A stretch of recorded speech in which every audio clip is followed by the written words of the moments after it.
No offense, Coach Zoe, but like, there's not a single non-drinker I know that I like. Like I was so convinced that that was what was cool and fun and would give me belonging, and it was so freaking boring when you get out of it. You can see it, but when you're in it, it's tough.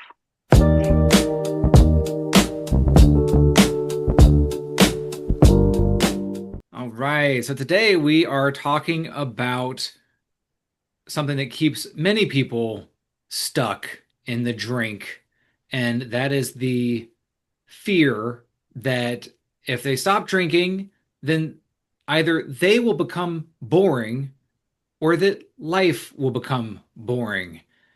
And it's definitely something that I can relate to.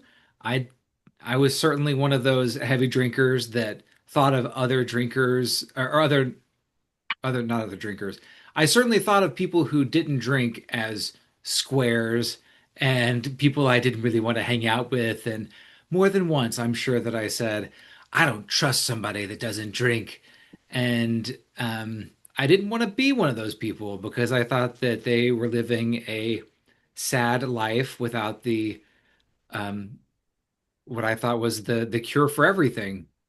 And on this side of it, I can say very much so that I was deeply mistaken. What's your experience with that fear of boredom?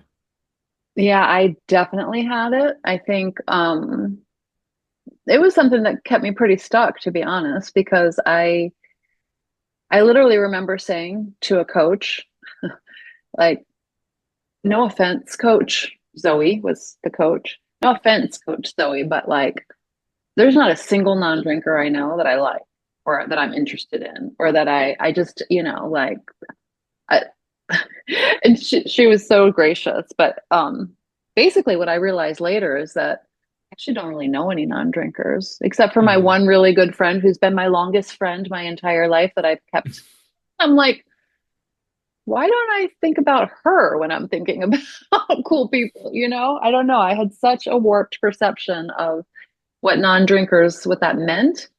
And also, I'm realizing now what a warped perception of like uh what's boring, because what could be Mhm. more boring than doing the same thing every night, drinking and with the same result. Like I was so convinced that that was what was cool and fun and would give me belonging, and it was so freaking boring when you get out of it. You can see it, but when you're in it, it's tough.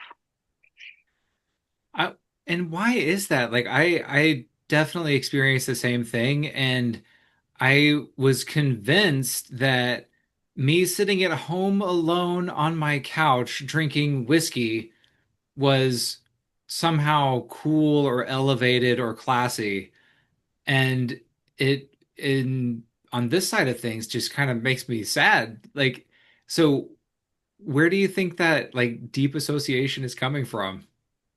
Yeah, I've been thinking about a lot about this actually, and I think there's a couple of things. Like, for one, we're like deeply wired for belonging, right? We are one of our greatest like natural biological instincts is to belong, because back in the day, when we were just out in the prairie with our small tribe, if we didn't belong to the group, we were screwed. We wouldn't survive, right? So belonging, and that is, not that long ago in biological terms, right? So it's a really innate, serious, strong drive that's in all of us, all human beings. If you're human, you have it. And I think when we get to that age, when we are becoming independent and adults, when we first go to when we're going to high school, when we're going to college, there's so much messaging around the cool kids drink, the cool, you go to college, it's a way to loosen up and meet people. And we get so much messaging around what is fun, what is cool, how to belong in those spaces, that we kind of buy into it because we're so desperate to belong. And then it's just like confirmation bias, right? Like we Mhm. just then, since we've created this group of people that we drink with, we just are looking around and thinking, okay, all the people that I want to belong with, are the drinking people, and it just like narrows our focus. Mhm. And for me personally, like because drinking became such a big part of my social life from such a young age. I mean, high school, like every weekend I was drinking starting in my junior year. Every weekend, that's what we did. We got together, we played drinking games, quarters, and then I went to college and every weekend that I didn't really develop a lot of other interests and hobbies. So it was like that was the only thing I knew in terms of being fun or pleasurable or and yeah, I feel like I'm just going on and on now, but that I think it has to do with belonging in that age time when drinking is Mhm. generally introduced to us, to mention all of the marketing that's everywhere, right? You can't turn anywhere. You can't open a book, you can't watch a movie, you can't watch an advertisement or where it's not like all the cool kids are hanging out drinking beers or having a great time, or they're really rich and sophisticated drinking wine at a fancy restaurant, or like so. And we like to think we're immune to that kind of marketing, but we are absolutely not. Like nobody is. I used to work in advertising, and I Mm. would have, friends come up to me and be like, "Yeah, advertising doesn't really work on me." And they're wearing an Abercrombie and Fitch shirt and a Bud Light hat and like all this stuff. I'm like, "Sure, buddy. Yeah, you're totally immune." Um, I was thinking about as you were sharing that experience in college, like I had a very similar experience. And alcohol is so insidious because it becomes this kind of self-fulfilling prophecy situation, right? Where like this you find connection with a group of people and that group of people is drinking. And so then we think that that sense of connection and that fun that you're actually experiencing by hanging around a bunch of people, we give alcohol so much credit all the time for like the stuff that it's just tangentially around. We just offload all the good stuff onto alcohol. And then that becomes the kind of hardwired in our brains, and we begin to believe that, oh, alcohol means connection, when in reality, the connection was happening and alcohol was present, but the alcohol wasn't the connection. It couldn't be because it's just a substance. Yeah, and in fact, it numbs you. So it can't facilitate connection. I mean, it loosens you up. I mean, I think this is how we get trapped because we Yeah. think that by we lower our inhibition so that we might. Because who's not shy and awkward at 15, 16, 17, 20? I mean, we all are, right? And so if our inhibitions are a little bit looser, we might be able to go up to that cute boy or even that girl that I might want to be friends with, like but easier to do. And so again, we like give alcohol the credit for having built that friendship or started that relationship. Yet, the alcohol was like maybe the introduction was a part of that, but like it's not a part of the whole thing. Mhm. But yet we get so stuck in that belief that without alcohol, it never would have happened. Yeah. And I also think about how, like, with some connection and some like relationships, it is kind of the foundation was an experience with alcohol, and then that continues to be the experience, right? And so like you're kind of your relationship with alcohol is not possible to disentangle from your relationship with that person. And if you, yeah, like they're just kind of enmeshed. I feel like we're talking about connection a lot. And we started talking about Mm. boredom. Mm. And is connection the kind of flip side of boredom? Yeah, that's such a good question. Yeah, I mean, what's coming to mind for me when you ask that is like when I was drinking, I don't think I could imagine the level of interest I had in life, which I think interest maybe is the opposite of boredom. I don't know, but, Yeah. so the amount of things I am interested in now and the level of connection I experience with the people that I'm sharing these interests with, because Mhm.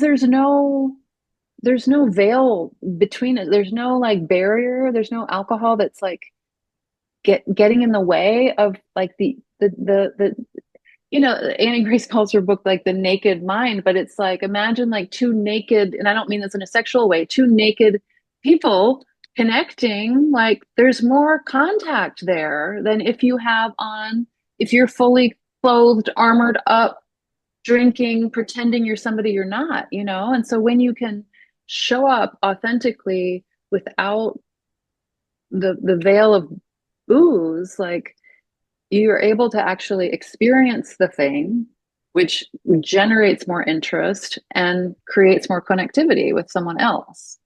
I don't know, that maybe sounded weird. I went off on a weird naked tangent there. I was like, it's getting hot in here. All right. But the I think that the point about the interest being the flip side of boredom is so astute, and how much deeper can our connections be when we have the ability to bring our full selves to bear and show a genuine and deep interest and be real, because like you said, through the veneer of alcohol you're kind of not able to really be fully yourself, because you're kind of checking out. You're, at least at the very least, at the most optimistic, you're just dimming yourself just neurologically. And Yeah. then, even more, it's, you could even obliterate. You're not even there. Um, but yeah, interest being the flip side of boredom. And I think it's, when I was drinking, my predominant interest was in drinking, and like, where was my next drink going to be coming from? When could I have my next drink? Is this person going to think I drink too much if I drink this? Now, I was constantly doing alcohol calculus in my head, and it was so noisy and it was all consuming. It was really the only thing that I had space to be dealing with. And even if I was, focusing on something else at the moment, it was still back there, just this tiny little wheedling kind of, almost like tinnitus, right? Or tinnitus, I'm not sure Mm. which, but it was always there. And ditching alcohol, I have gained everything else. I saw this great quote, right? Like, uh, it's like the trading alcohol, uh, when alcohol is everything, you have to give up alcohol to get everything, or something like that. Where like, I got rid of alcohol, and then just so much of my life and so many other surprising and joyous and amazing and beautiful directions has just flourished. I'm learning how to play piano as a complete beginner at 36, just because I'm like, wouldn't that be interesting, right? Like, that never would have happened. Um, I I'm love still that. terrible at Yeah. it, but Yeah, well, of course, you're just starting, right? I mean, give it some time. I I love what you said about it's just all that always present, that voice when you're drinking, like when can we drink? Because like even if you're involved when I was drinking, even when I was involved in something that maybe I found enjoyable, that voice was always there being like, okay, but when can we finish with this so that we can go have a drink? Like, okay, but Mhm. when is it going to be 5 o'clock? Okay, but when, what? It was always like, well, we can't do this for too long because, I need to make sure I get my drinks. And so it's like even something that you're enjoying, it's it's always going to be second to number one interest alcohol, right? And so it doesn't really have a chance to flourish. At least in my case, it didn't. And then yeah, you remove alcohol, and there's so much headspace, and all the things that you were already interested have a chance to grow. And then also, like you have time and space to look around and be like, well, what else am I interested in? That I never even. I think because alcohol too, you're always so tired and half hungover and in withdrawal like Anxious. and anxious. Yeah. Like you just it's hard to be have sustained interest in anything, right? You're just really literally trying to make it through the day until you can have a drink to feel better. At, at least I was. Yeah, for sure. Um, I'm thinking back to when we were talking about the marketing angle and how powerful that was for keeping me doing boring things like sitting around and drinking and thinking, oh, this is cool and classy. Like I would literally go home and drink whiskey and sit on the couch and watch Mad Men and feel like I was, vicariously experiencing this Don Draper life. And, he's so edgy and dark and mysterious. And I'm like him. And I'm just like sitting in my boxers on my couch. Like this is not classy, bro. This is the opposite of classy. But we're I have we're my own we're story so with that, with susceptible. yeah, with The Good Wife. I don't know if you ever watched that Oh show. yeah. And what is that Margate, what's her name? I don't know. She was in ER too. She's a very classy actress, and she was the lawyer in the thing. And I remember in one scene she was talking about her kids are similar ages to mine in the show, and she's like, sometimes I just pour myself one glass of red wine before they get home from school, like which would be somewhere between 3 and 5 p.m. in my case, just to like for me, for my time, just to sort of take the edge off before all the chaos of the evening. And I was like, oh, that's a brilliant idea. Except, of course, you can't have one glass of red wine at 4 o'clock in the afternoon and not either just want to go to sleep or have more. So I was not cool, classy, good wife person. I just kept going, it was just like, oh, yeah, so Yeah. silly. And I'm thinking about that perception of people who don't drink as boring. And when I look back on this side of things, I very much was like you. I didn't really know anybody that didn't drink, but the couple of people that I knew that didn't drink were actually really cool. And I'm like, why didn't I see it then, right? Like you kind of have your stuff figured out and you just kind of doing your own thing. And I think that I like some part of me even then admired their ability to go against the kind of grain or just be themselves in the midst of this overwhelming pressure to conform and drink too much. I had a great buddy named Chad, who we always give him such a hard time because he didn't really drink, and like maybe occasionally he'd have like a daiquiri or something, um, but very, very, very rarely. And I never saw him intoxicated, and he was just so himself and fine with that. And I was like, he figured that out 20 years before I got close to figuring that out. And I thought that guy wasn't as cool. Please. I know, it's making me think about, I mean, I only learned this through, the coaching work, but like the shadow, right? Like Mm, like when it's very confronting when you're a heavy drinker to see someone who isn't drinking. We like we have an outsized reaction to that. We think, oh, mm, there's something wrong with them. But really, it's our own shadow that we're recognizing there's something wrong with us. And they are representing that to us. And but we don't see it, like that took some therapy and some coaching for me to understand my shadow, and but I think that that's so true. And then we turn away from that and we don't even really pay any attention to it, or because it's very confronting, and we just turn towards the thing that we are more comfortable with, which mm, is drinkers. And I also want to touch on this idea of being bored too, this fear of being yes. bored when we stop drinking, because there is actually a period, I experienced a period where I did feel bored after, between when I stopped drinking, and I don't know, maybe the first 100 days, I went through a period of being like feeling really flat, feeling Mm, like I wasn't, it's like, is this all I get, for giving up food? And I think it doesn't happen for everybody. I did experience a pink cloud. I mean, it wasn't all flat. I experienced a pink cloud, which is basically when like, oh, it's forever. But then I definitely, I think, and I think biologically, like I did a lot of research about it. I'm not going to remember everything right now, but our bodies have to recalibrate, right? Our dopamine levels have to reset. Our, just everything has to recalibrate. We're healing. I mean, it takes a long time for our bodies to heal from all of that. So, when we experience that feeling of what might feel like boredom or flatness, just knowing that it's part of the healing process and it's not going to hang out forever is important to know. Did you experience that?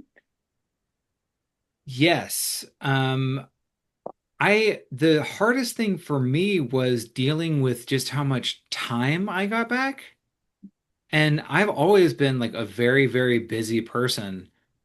And then when I stopped drinking, I was like, oh my God, what do I do with myself for these hours and hours and hours that I have? And it took me a little bit to adjust to just having more time because I wasn't like spending multiple hours sitting on the couch drinking whiskey, right?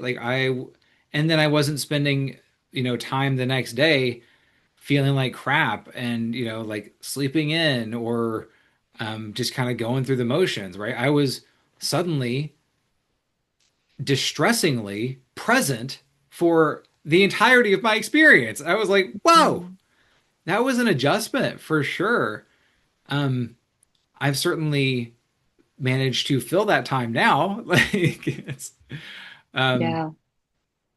but it did take a little bit of time to adjust to like just wow, I'm really here for all of it, and that was a little bit uncomfortable at first, and it was really confronting because when you're drinking to stave off boredom, like you're kind of like checking out of the moment, and all of a sudden when you're not doing that, like in the quiet times you don't have an immediate answer for how to be with yourself, right? Like before when I was drinking and I didn't have anything going on and I was like, well, I could just sit here and think my thoughts, or even better, I can go have a drink.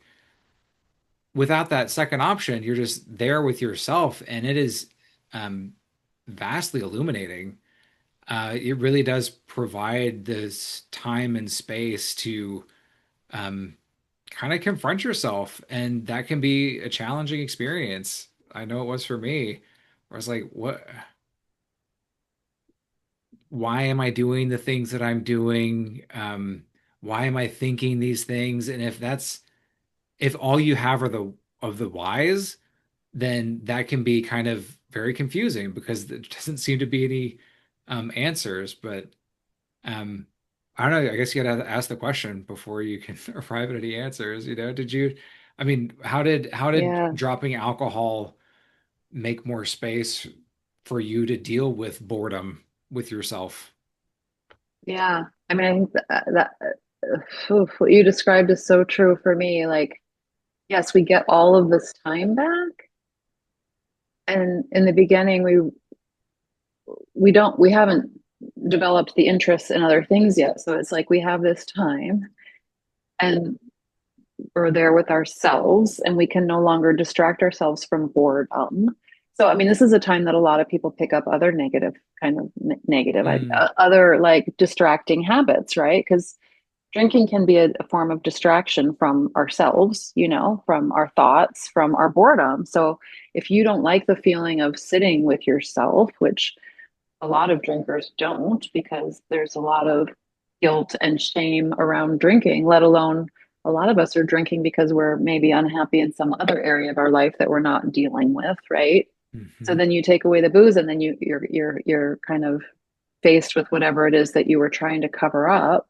You're naked. And so yeah, exactly. And so then we might search for some other way to distract, right? Like scrolling or shopping or I don't know. Like I I did a lot of walking Mm. with podcasts in my ears and audiobooks. Like those first couple of months, oh my God, I did a lot of walking, and I couldn't be alone with my thoughts in the beginning. I always had something playing in my ear, whether it be a podcast or an audiobook or sometimes music, but I actually really preferred like something I had to pay attention to so I could focus and not have to think about my thoughts. Now I prefer silence a lot of the time, but in that period, oof, no, like I did not want to be alone with my thoughts. And that is kind of a part of the process, which can feel kind of scary and uncomfortable and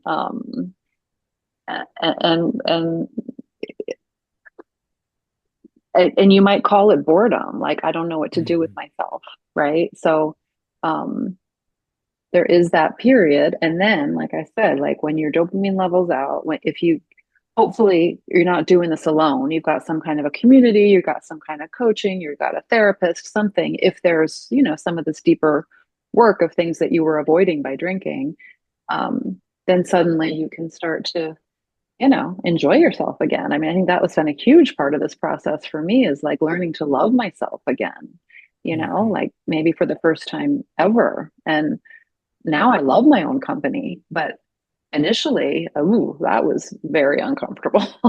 Yeah. It kind of reminds me of just that's a it's kind of like the beginning of a new relationship. Like when you get access to yourself back, um, and you're not really sure, you're kind of awkward at first, and you're like, I don't know how to approach you, I don't know what you're gonna be like.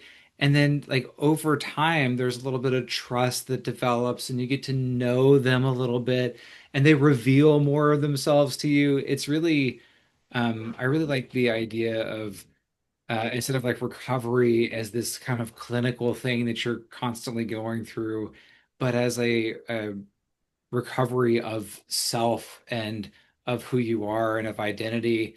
And it requires that time and space to do that relationship building work. And that can't happen while you're constantly running away from yourself. So boredom or the experience of boredom is probably something that you could try to look at as like this is an opportunity. This is instead of like it's such a has such a negative connotation, right? But as Mhm. maybe an indication that, hey, here's this chance to develop this relationship with myself that I didn't have before. Um, and hopefully approaching that relationship with loads of curiosity and compassion. Yeah, I love that. It's making me think about like really, well, two things. One is like, I mean, I didn't really know myself at all. I kind of really lost myself. I was classic people pleaser, like if you asked me what made me happy, I would say when all the people I love are happy, that's what makes me happy. I didn't have any person, my big joke was if you asked me what I wanted on my pizza, I couldn't tell you. Like I needed to look at my kids and be like, well, whatever they want, that's what I want. And then if someone's like, no, no, no, but what do you want on your pizza? I was like, whoa. I mean, I was confounded. What do I actually like on pizza? I think we might have talked about this before because it was it was one of those moments where it was like, you know, and so what it's making me think about is journaling, which was Mm. something I resisted for a really long time. But it was around that time, it was in that probably first 100 days where I was like, maybe journaling is something that could be helpful for me now. That like it's a way to get to know ourselves, right? To put ourselves Mhm. on paper, to have that back and forth with myself for nobody else's eyes, like journaling for no one else but me. Like this was nothing that was going to be shared. It was nothing that was ever, it was just, it was like really kind of a way for me to get to know myself again. And Mhm. I think it can be a really useful tool. And if you are rolling your eyes because one more person is recommending journaling, I'm here. I hear you. I I was you. And if you're not ready for it, it's okay. And if you're willing to give it a try, what worked for me ultimately was something called the morning pages, which is like a small journal. I mean, my journal, if anybody is watching this, it's small. It's like, what would that be? Like 5 by 7 or something? I don't know, 6 by 9. I don't know. It's not a full page. Um, 3 pages a day in the morning when I wake up is what I do. And it's can be anything. It's just like free flow. I'm not, it can be what I'm want to make for lunch that day. It can be a grocery list. It can be about a fight I had. It could be about what my hopes and dreams are. It could be about my dog. I mean, it could be about absolutely anything, but it's interesting what starts to come up when you do it day after day after day. Like suddenly I'm getting to know myself and it's turned into like my favorite practice of the day. Now I cannot live without it. I take this journal with me everywhere I go. Mhm. Yeah, I have done something similar. I had a similar experience with resisting journaling.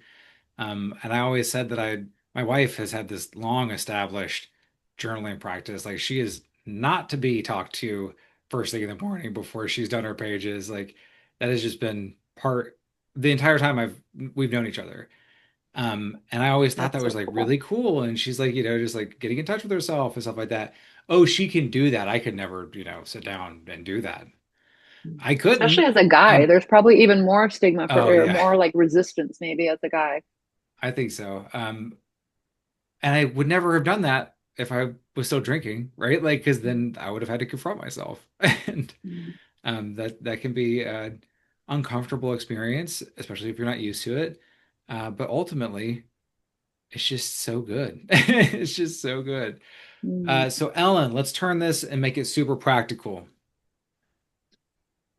What is something that you would say to someone who is worried about what is something practical that somebody could do who's interested in changing their relationship with alcohol, but terrified that they're going to be bored or that they will be boring?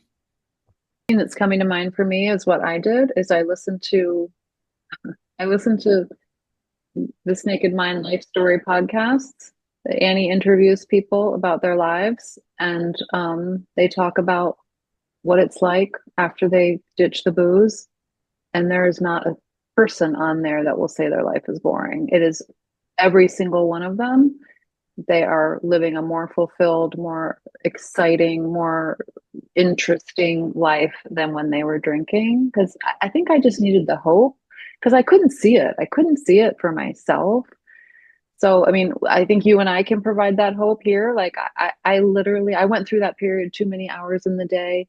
And now, like, there feels like there's not enough hours in the day for all the things I want to do. And I've never experienced that feeling in my life, you know? So it can happen, will most likely will happen, as long as you're curious and try different things. So I would say, like, search out those stories to give you hope. And then I would also say try something that you're kind of interested in that doesn't involve booze. So if you Mm. like art, take a daytime painting class, not like a sip and paint. Don't do that. Go to like a proper, community college art class or some neighborhoods, something where there's no booze involved. Take an interest in the people that show up there and see what just see what you find. It doesn't have to be art, it can be whatever you're interested in, like something that does not involve booze that you're interested in, and just go in with a really open mind, like, is this interesting? I mean, is this as much fun as drinking, maybe even more?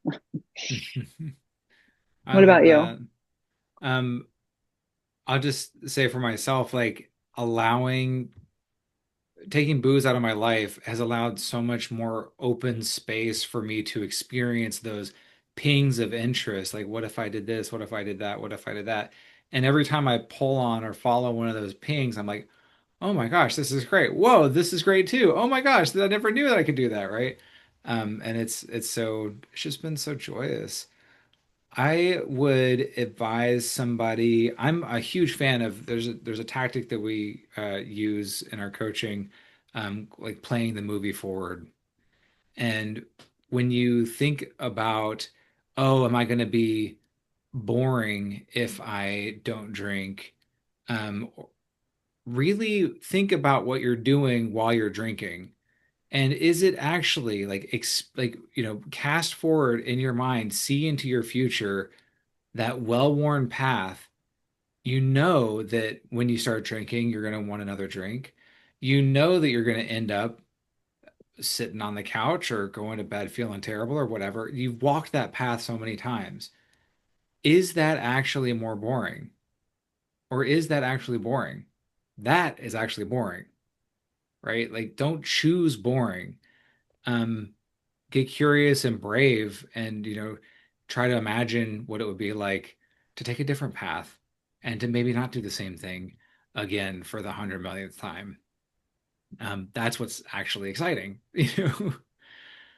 So just that future casting, I think, is very powerful. Like if you really sit in it, research shows that our brain has a really hard time teasing out the difference between imagined, like vividly and sensorially imagined futures and reality. And so you can start to kind of retrain some of those neural pathways by putting yourself in those different states very vividly. So something to try. Yeah, I love that. And it made me think too, like the next time you are out and you're not drinking, but the people around you are, like really observe, like, do they get more Mm, interesting the more they drink? Or do they get more boring? Do they start repeating themselves? Do they get louder? Do they, like we think that we get more interesting the more we drink. And it's like, if you could see a recording of yourself, like after 3 or 4 drinks, I don't think you'd, necessarily think you were more interesting. cringe. I'm thinking about I had friends that I'd go see every Tuesday and Thursday religiously at a favorite Mexican restaurant. We'd sit up at the bar and have tacos and drink three big IPA beers, and we would have the exact same conversation every single time. What is that? It's boring. That's what it is. Yeah. I mean, it's comfortable. And sometimes we equate comfortable with pleasurable or, Yeah, like, but yeah, it's boring for sure. I mean, the thing is, change is can be a little uncomfortable, right? I mean, yeah, it's not boring. It's not boring at all, but it's not like it's always easy either. yeah, for sure. Well, I would just encourage you to choose a less boring life and see what you discover. Thank you so much for joining us for this episode. I hope that you found something meaningful and or convicting and or relatable within it.